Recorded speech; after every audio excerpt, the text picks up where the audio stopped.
So, very good. Russia took Romania over, and Romania is a type of mankind,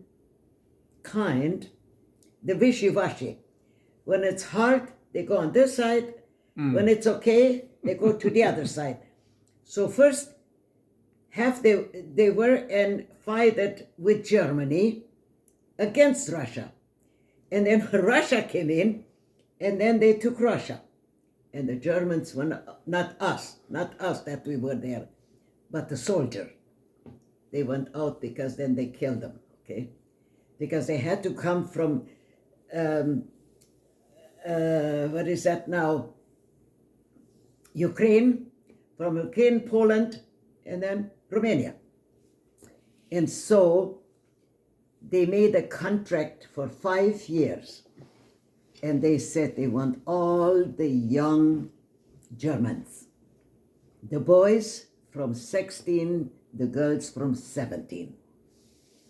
And Romania, Yugoslavia, Hungary, Bulgaria, and some part that was close to Poland, Germans. What was it? 1.5 million kids. 1.5 million kids, Stephen. All together from all these countries in Russia. In Ukraine, at that time, Stalin was still the, guy in charge. Yes. And he had Ukraine at that time.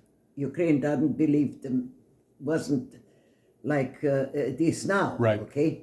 So that came after. And so we, and they put so and so many, and I don't know because I wasn't there. There was 1, 2, 3 transports. And they put us all in those train wagons where they shipped the like horses and Cattle and stuff, So there was no window there. You could not escape. When you were like thin, you were in there. And there was, I don't know how many we were in one wagon, girls, only girls, the girls and the boys separate, But you know what? No toilet, no nothing. And then they had to make a hole and put a pail on. And this is where we would. You want to cut it, Josh? Yeah, this is 45, January 17th was the day when they took us from home. I still remember this. yeah, that would be pretty. So and that was on crazy. a Sunday morning. On a Sunday morning, there was a Russian military, military and Romanian. And they came Sunday morning. This I forgot. We were just getting dressed to be all done to go to church. And all of a sudden somebody comes, knocks on the door, Dad goes out, and there was those two, just like police, they were dressed like police. And they said, do you have a daughter from born 1927? He said, yes. He said, what did she do? And we never even get out Saturdays to go out. We never went out with boys. There was no such thing. In your dreams. So are you going to Jim and Donna? Somebody talks. Hannah's talking to Josh. Oh, okay. And then he said, okay, come on in. So they come in, and we were all there, dressed, the kids, finished. Well, the kids, we were teenagers already, And my sister, Margaret, I don't think you get to know her.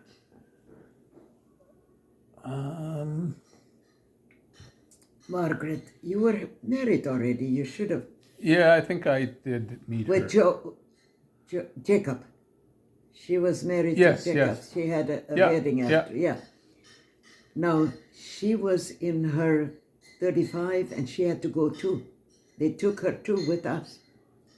And she had 2 kids like Erica and Lydia. And she had to leave home with my mom. And then she had to go. So she went with me. So they took us to the, what do you call it now? To the, Town hall. eh? Town hall. Yeah. They had a big, huge room there. And that was in the morning till late in the afternoon. No eat. We were Sunday dressed, like on Sunday, coat. It was January. And we were thinking, why are we here? We didn't know nothing. Where we go, what's going to happen with us, just we're there. And then a bunch of big room there with kids, and talk one another, and you don't know what's happening. And then past in the afternoon, early in the afternoon, the parents came in, and then some of these guys from what I get Soldiers. that where we were, City Hall. Mm-hmm. So they have a great big building where they hold all the meetings Right. and stuff, and this is where we had us in. And it was so high you could not go down when you in the first floor. It was very high, and then it was second floor. And we just looked down the windows and see if we can see our parents. And we couldn't see anybody.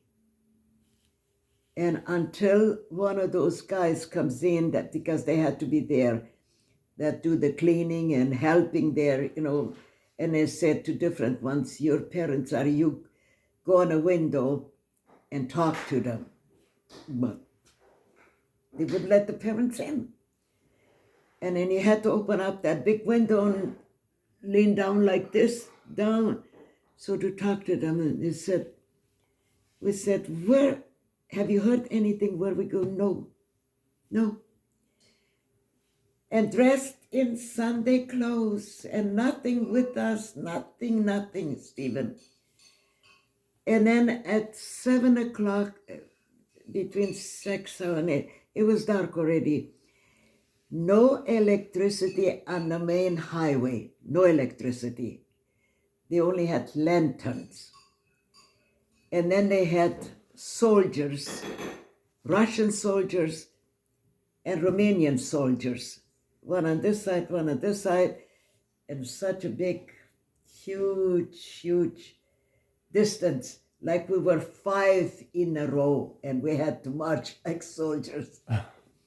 There was no snow, but it was lushy and mushy to go. And we had to go from our town to the next one, 17 kilometers. That is our next small city. Yeah, so it'd be It's like not that big, 4 and a half and then hours the big walking. city is Arad. And so they had those transports ready already. All were there, the trains, to pick us up and take us out. But you know what, Stephen, what happened? In our row, we had our young man from the mill, that big mill, and his son was included too. And we know each other all. My neighbor lady, myself, my sister, and then him, and then from the street some young guys, there we were all mixed, guys and young ladies, okay, like girls. And then he said to us, he was older than us. He was married already, and they took him anyway. And he said, to one beside him, he said, tell the rest, don't go into the city. But they had, on the main highway, there was right and left deep, what would you call it? So that Ditches. Ditches. ditches, yes, deep ones. When you were in there, you couldn't see you. He said, little by little, make as you have to go into the ditch. Well, where would you go? You can't there on the main highway. Mm-hmm. So, and let them go further and then go again, and right and left should go. And we escaped, Stephen. All of us 5 in one row. We never told the back or anything. It was dark. They couldn't even see us with the lanterns. And this is how we escaped from the first transport. So we went home. We got home at close to 3 o'clock in the morning. We were tired. We were wet like our shoes because we had only little booties on. I tell you, when we get home, my sister knocked on the window. Dad looks down, and he said, okay. He came open up. We went in. Children, what have you done? They sent out a message. If somebody is running off, the parents are going to be killed. And Stephen, that's what they meant. This is Right. Russia. And I said, whatever. Well, this young man, I forgot his name, so many years now. And he said, we are going home, we're not going go, and we're going to be someplace so that they don't find us. But it wasn't so, Stephen. So there was only between 2 days now, the transport that left, the first one left, and we had to go with the second. So what happened, my dad went to the neighbor. He bought my uncle's farm, the third neighbor from us. And he was a Romanian. But we were good neighbors. But you know what? When things are going, then even good neighbors, they tell you. Not tell Right. you, but they tell you to them where you Right. are. And then he said, okay, Martin, to my father, bring them out to the farm. They made a thing to put the horses, because we had a war there too. Like they came and bombed, So the farmer had to make some tunnels to put their horses and stuff in, And he said, the tunnels are open now, nothing is in, put the girls, bring them out, and let them go in there. They don't find them because they went out on the land. And when you harvest the grain, you make bushes like this high and tie them up and make like this. You put them about that high. Yeah. And people couldn't take it home because of the Russians. They were afraid about the Russians, because they were raping the woman, and no woman or girl could be on the street in the beginning when they came in, And so he said, they will not find you. They're going to throw everything on the field around and look where somebody's hidden there. And they couldn't find us there. They came down to the farm because he told them we are out there. Because they heard all, if somebody hides some, Right. Then you're some of going to them, get punished. they're going to be punished. Either they get killed or they're going to be arrested, whatever. So he told them to go there. They're going to find us there. And then we could sleep at least 2 nights at home. And then they said, well, we come. No, wait a minute. For one night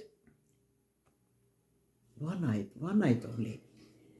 Because that morning we went out and went into those tunnels, and then they came by close to noon hour, not quite, close to noon hour, and they found us there, and we had to go home. And then they said, we come tomorrow morning and we pick you up. If you hide again, there is no more escape. You're not going to live. This is what the Russian said. And then he interpreted in Romanian to us. And then my mother got everything ready. She gave us warm blankets. She gave us like feather blankets and cushions in big bags. We could take that. And it was a good thing because there was cold in Ukraine. It was January, you know. And so then they took us out, but the people had to bring us there where the train is, in Pechka. Pechka was that name, that city, okay? And from there on, they put us in there. We didn't stay anymore, and out we went to Ukraine. And then from there on starts the life. and not a pleasant life. I tell you, Stephen, I went through. And to go there through in Russia for not quite 5 years, because the people have 75% have died. The first transport, Stephen, I don't think we would have been alive, me and my sister. The first transport went out to Ural, you know where Ural is, and Siberia. And there they had most of the coal mines. And they sticked all those young boys and girls into coal mines. They had to work there. And none of them came back. Only that were closer, you know, like there was 1.5 million, I never forget that. All of us, young girls. And 75% stayed there, and just 25% came back. And that was the most nicest thing was, Stephen, my mother, she made such a good meal because we could still eat lunch at home. She made a big 4-course meal, fresh bread she baked early to give us along, you know, and meat and stuff. And we had bags, you know, those bags, well, bags where they put grain in. They're high, feed about sacks. that big, you know, but new bags. Put the beddings in, put us clothes, underwear and stuff in, and shoes for the winter and all, whatever we had at home. And a good meal, and they came then. And like here, it was the room from the kitchen. Once we were all in the kitchen, and one of these soldiers stood here on the side of the door, and one here, so that nobody can go in, nobody can go out. When we have eaten, we should get dressed and go. And before we went, she said, stop to them and said, children, me and my sister, Margaret, we had to kneel down. And she put her hands down and she prayed. And she called on the Lord, said, Father God, here I commit my 2 girls in your hands. Please watch over them, protect them. Let the blood of Jesus surround them wherever they are. Keep them alive. Bring them back. And I say, I will fast every Sunday and will pray and fast for them until they come back. And that's what she did. And we came both back. But she came a year earlier than I, because she was in such a state. Her stomach was so big swollen, just like when somebody's is malnutrition, and she was very sick, bloated. And then she had to come, like they brought all those people that were like her, not in a hospital, instead to help them, nothing. They brought them to Germany. And then from there, she stayed in Germany. I was still in Russia, only her, because they took her from me. The first year, she took malaria. And then they took her from me from that, barrack. There were barracks. Mm-hmm. From the barrack to the hospital in another city. And I didn't hear from her for about close to a year. And then all of a sudden, I got one of those soldiers came and told me, your sister is there and there. If you want, you can go and visit her. She's sick. And then they gave me somebody so that she protect me so that I can't run away. But I could go and visit her, And then she told me she's going to be going earlier home because they sent all those home that they couldn't go to work anymore. They couldn't, and they didn't want to hold them anymore, so they transferred them to Germany. And in Germany, she was a year, and then she went home. So, and in that year, I came. Like, they let us go, but I was to die because I had yellow jaundice. You know what yellow jaundice is? Your eyes are just like dark beer. Your whole body is dark. Urine is just like beer, dark, comes out.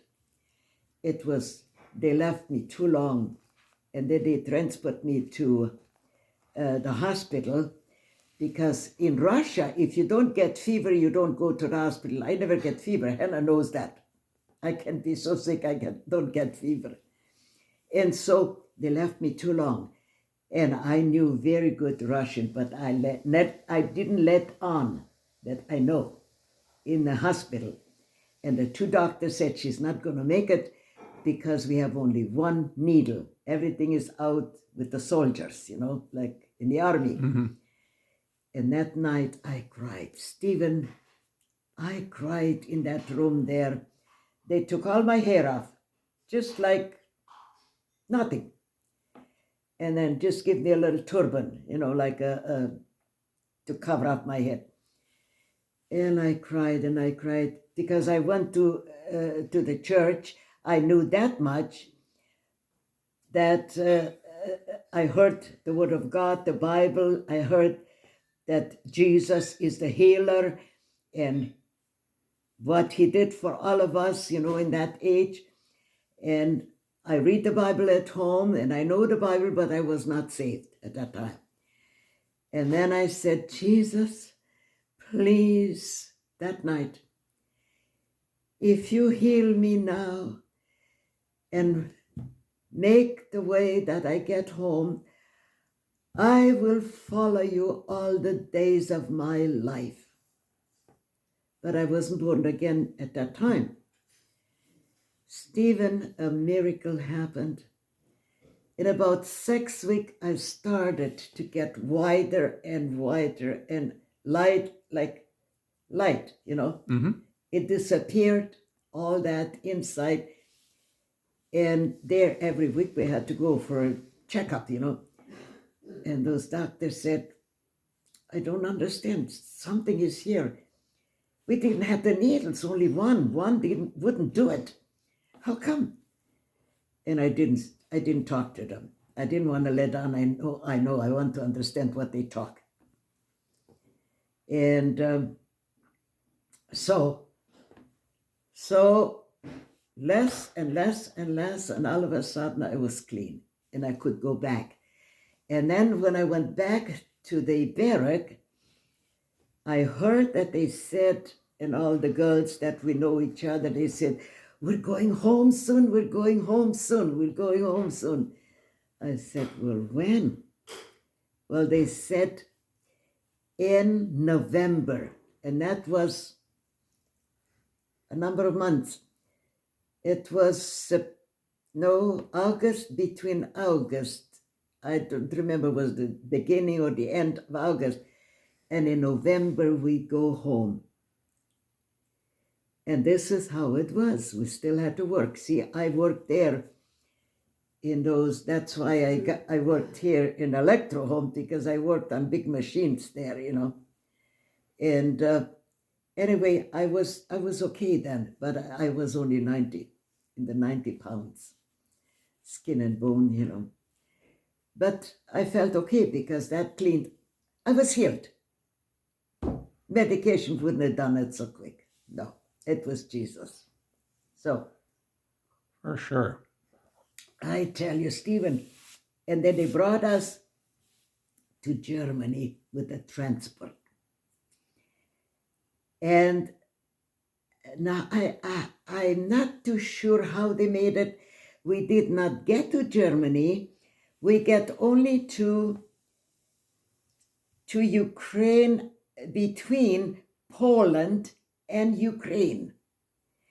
And from there they called Germany, and Germany said, no, we don't want these people. You have kept them so long.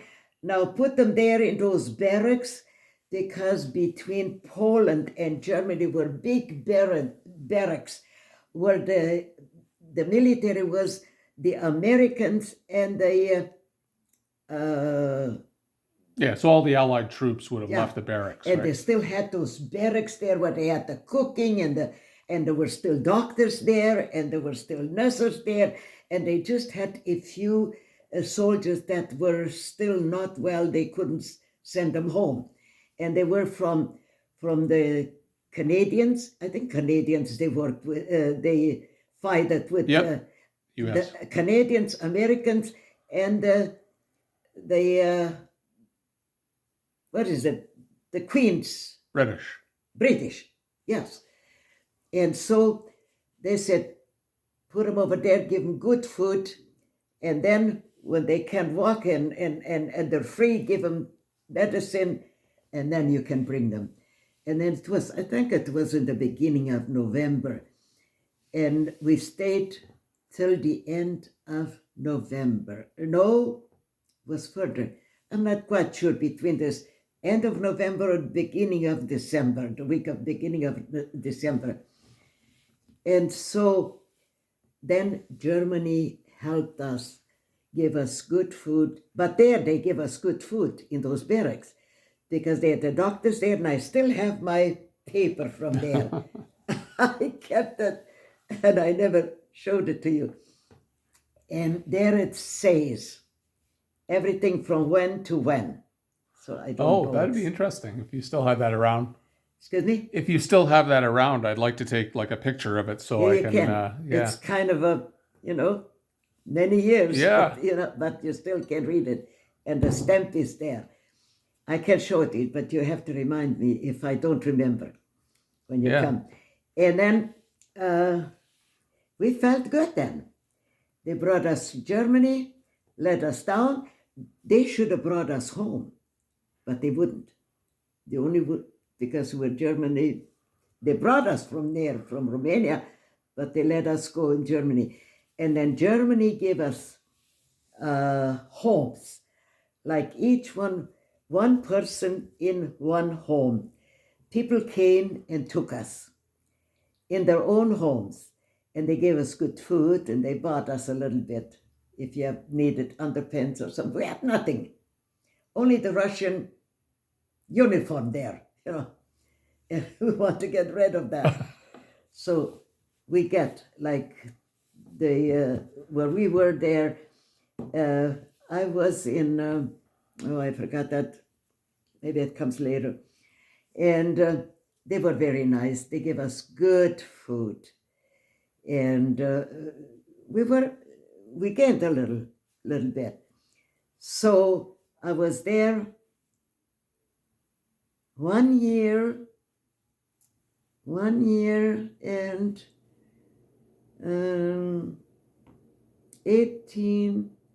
20 1 year is 24, right? 12 and 12 months. 12 months in a year. 12 months, that's what I say, 24, 2 years, like. Yeah. And I think we were there just 20 months.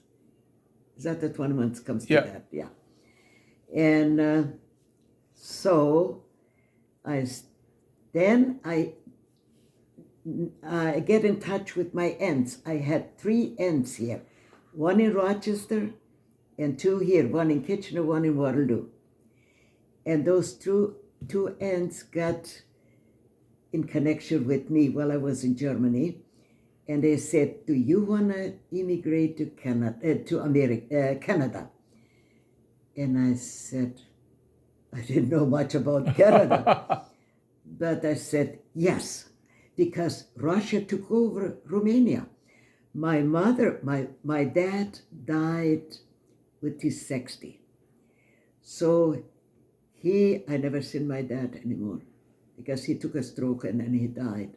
But my mother still lived, and they took our house, they took our land, everything, the Russians.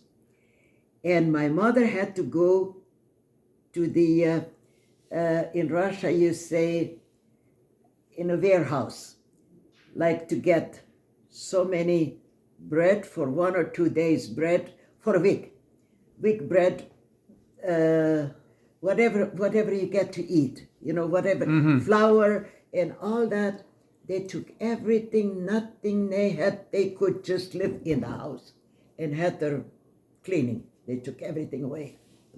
And so Mom was alone there. Martin was in Arad, which is further. At that time, he lived there, okay? And so Mom had to go to kolkhoz, it's called. Russian, they call it kolkhoz because in Russia, the people don't owe anything. The smaller one, just the rich ones, they owe a house. And the other one, they get just like they built here for these just people that come townhouses. in. Yeah. That's what they have. And they have to work day by day, and then they get a card, and with the card, they have to go to get their flour, to get their meat, to get everything, not store, well, a warehouse. In the warehouse is everything, and you go there, you get that. This is your life in Russia. You can imagine. And I get there to be so close with, when I still was there, okay? A girl that was built like that, big, there was only girls in, okay? Big, in one room, and you had 2 bunk beds, one underneath the girl, one on top. And we were about 800 in that building, girls. And then we went and got our food from there. And you know what we got? The beginning was the cucumbers. They collect the big cucumbers, not the ones that we eat, and then they cut them in pieces and have a big barrel you call it, where you cook in at the water, and a cup oil, and this was our food for 2-3 years. And then later, 3 years, I think the 3rd year, they started to give us kasha. Kasha is from a grain, and then it is ground, and then they make like thick, okay, just like Porridge. when you make here potatoes, no potatoes or anything, no potatoes, nothing. Just that kasha made the water a little thick, and that was our breakfast, 500 grams bread. The bread, Stephen, I don't think you would like it sour like you, and I think that's why I had a lot from my stomach, years. It's about that long, a loaf, and that high, and it's only from that dark, what is it? Not The flour. brand chaff. Chaff. There was a little flour near it because chaff alone will not hold together; it falls apart. there was some dark flour in it, like the Rye? yeah, rye with that mixed, that long and then that high, and then from that 500 gram, but that is heavy because it's just like when you cut it, it sticks on your knife. That was the bread, and that was the soup, and we had to go out from morning till lunch. Now, like 12 o'clock, between 12 and 1, we did not get, I'm sorry. We had to take that bread with us, and we ate for lunch. There we were working. We got the water there, and that bread, that was our lunch. And then when we went home at night, then we got, again, a little bit of a soup, cucumber soup, and nothing else, just the cucumbers. And the bread that we had left. And then in the morning, that was at night, and then in the morning we got that kasha, they call him that, that grind. Yeah, that's what we got in the morning. That was our food, day by day, day by day. So, when I came to Germany, right there where my sister lived, because I had Lena was there and Susie. Susie was from Lena about 100 kilometers away. But I came to Lena first because the train stopped there, and I could only go with the train, stopped there. And Lena, I stayed with Lena and Joe. You remember Joe? Okay. So I stayed, who was born at that time when I came? Peter was, and it was Krista. Krista was born at that time. And then they said, please stay here because she born in a house and she had a midwife there. So that I should stay there, not to go to Susie until she feels going up. So I stayed there, and then after I took the train to Susie, and there was a revival.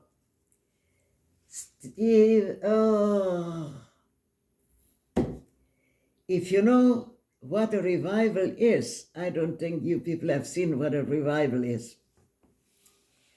Lydia was at that time only about 5, maybe 6.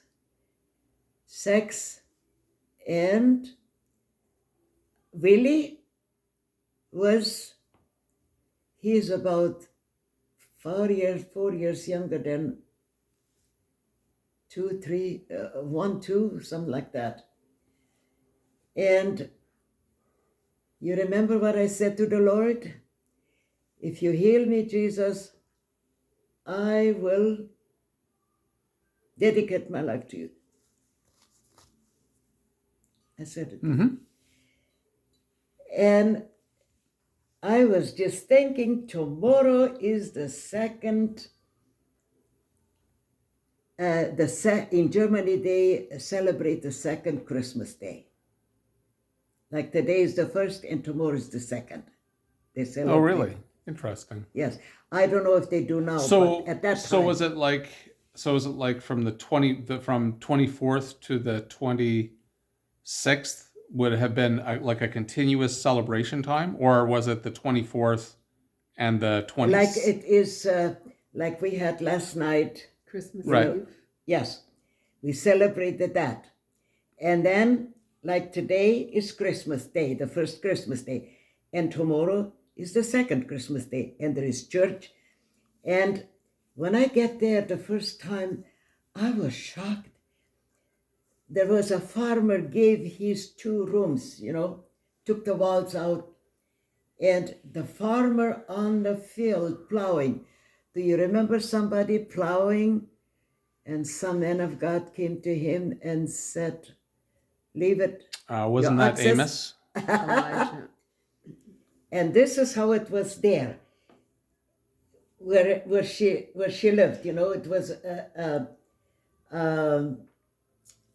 like a farm town. It was only a town, farm town, and she lived at the farmer's place. The farmer, like, this is another story, you know, that goes different. When they came there, so the farmer they came all from Bessarabia. Hitler took all the Germans out from Bessarabia, bless God. And then when they came all to Germany, and then the farmer had to take everyone a family, and they were not too good to take the family to raise them up in their house, but Hitler did that. And so she was put there, and she stayed there, but that farmer was very nice. And that one farmer was saved before that where my sister was, you know. And he was willing to give his 2 rooms. He took the wall out and had only benches made, you know, from wood. You know, there were some blocks there. It was very, very simple blocks, and then not 2x4, but they were about that wide. And put there so that we can. And you know what? The Holy Spirit came down.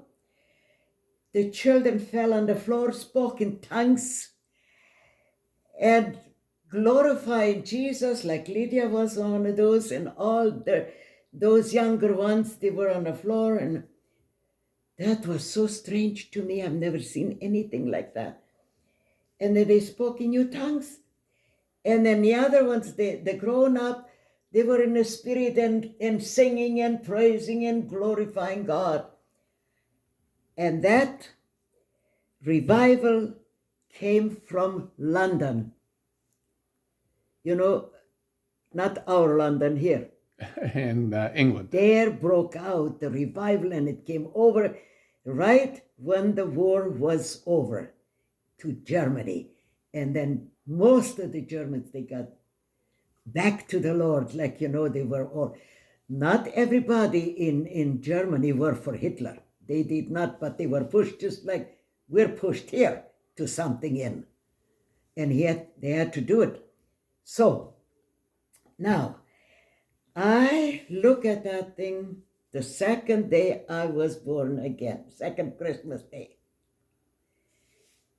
I sit there, we were sitting just so close because there was not much room. And then I was reminded what I promised. And I said, Jesus, Jesus, Jesus, in Germany. And then I felt Stephen, Hannah, I felt like thousands of pounds on my back. I couldn't even lean because there was no laying, but I didn't know what's going on, and I cried, Jesus, Jesus, Jesus. I didn't know what that was. That was the sin. And all of a sudden, I said, help me, Jesus, help me, help me, help me. I screamed. I didn't know it myself. I didn't know nothing. I didn't see nothing. I just cried, and all of a sudden I feel rolling up. And there was Jesus in my life. A new life began. And I had a vision.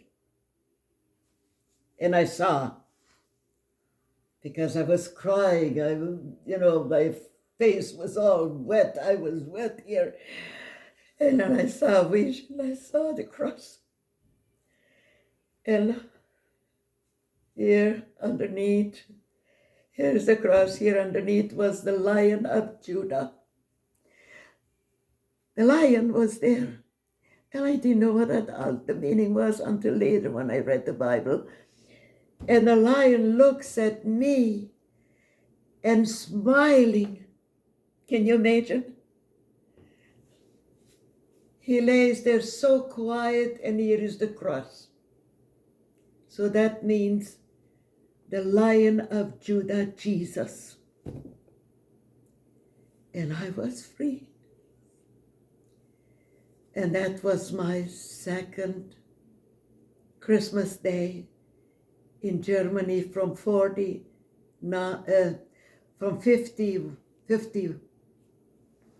I came over 51, I think that was 49. That was 49. The Christmas, yes, 49. That was my experience with Jesus. And the Lord has never left me. I'm still going on with him, as I said, and I will serve you all the days of my life. I will never leave you. He gives me. Now that was I think you have pretty well. Yes.